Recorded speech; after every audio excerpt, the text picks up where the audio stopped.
1 Tawarikh pasal 29. Sumbangan untuk pembangunan bait suci.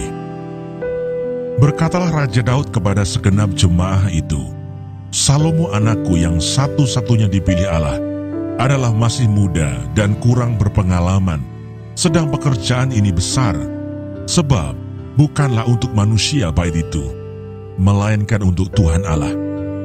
Dengan segenap kemampuan, aku telah mengadakan persediaan untuk rumah Allahku, yakni emas untuk barang-barang emas, perak untuk barang-barang perak, tembaga untuk barang-barang tembaga, besi untuk barang-barang besi, dan kayu untuk barang-barang kayu, batu permata shoham dan permata tatahan, batu hitam dan batu permata yang berwarna-warna, dan segala macam batu mahal-mahal dan sangat banyak pualam.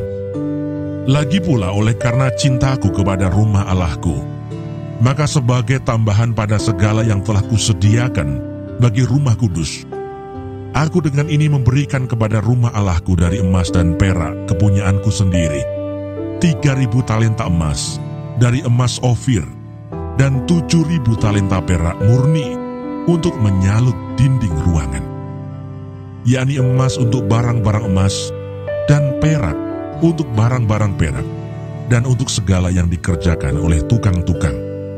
Maka siapakah pada hari ini yang rela memberikan persembahan kepada Tuhan?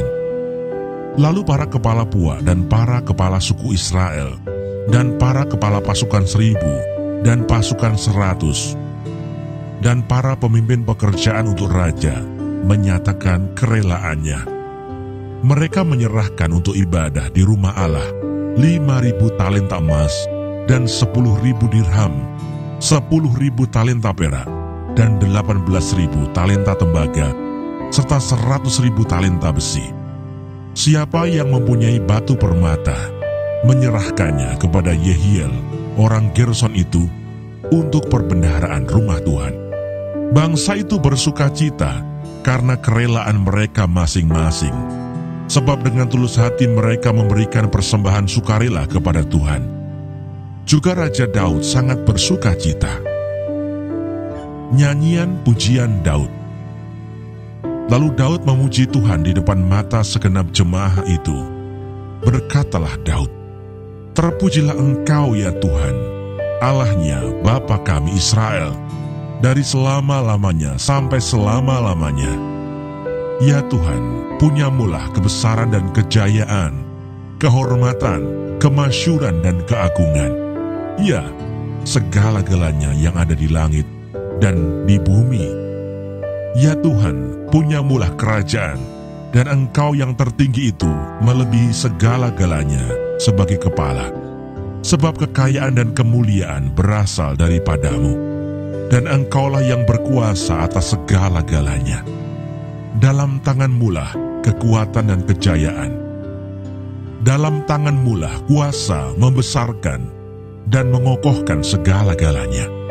Sekarang ya Allah kami bersyukur kepadamu dan memuji namamu yang agung itu. Sebab siapakah aku ini dan siapakah bangsaku, sehingga kami mampu memberikan persembahan sukarela seperti ini? Sebab daripadamulah segala-galanya, dan dari tanganmu sendirilah persembahan yang kami berikan kepadamu. Sebab kami adalah orang asing di hadapanmu dan orang pendatang, sama seperti semua nenek moyang kami, sebagai bayang-bayang hari-hari kami di atas bumi, dan tidak ada harapan. Ya Tuhan Allah kami, segala kelimpahan bahan-bahan yang kami sediakan ini untuk mendirikan bagimu rumah bagi namamu yang kudus adalah dari tanganmu sendiri, dan punyamulah segala-galanya. Aku tahu ya Allahku, bahwa Engkau adalah penguji hati dan berkenan kepada keikhlasan. Maka aku pun mempersembahkan semuanya itu dengan sukarela dan tulus ikhlas.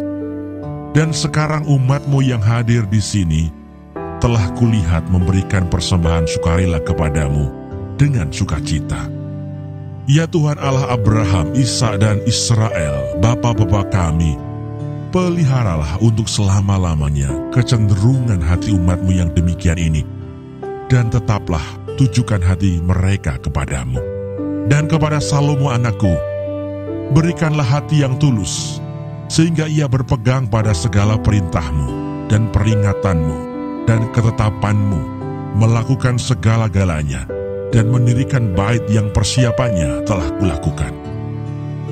Salomo menjadi raja, Daud meninggal. Kemudian berkatalah Daud kepada segenap jemaah itu, "Pujilah kiranya Tuhan Allahmu."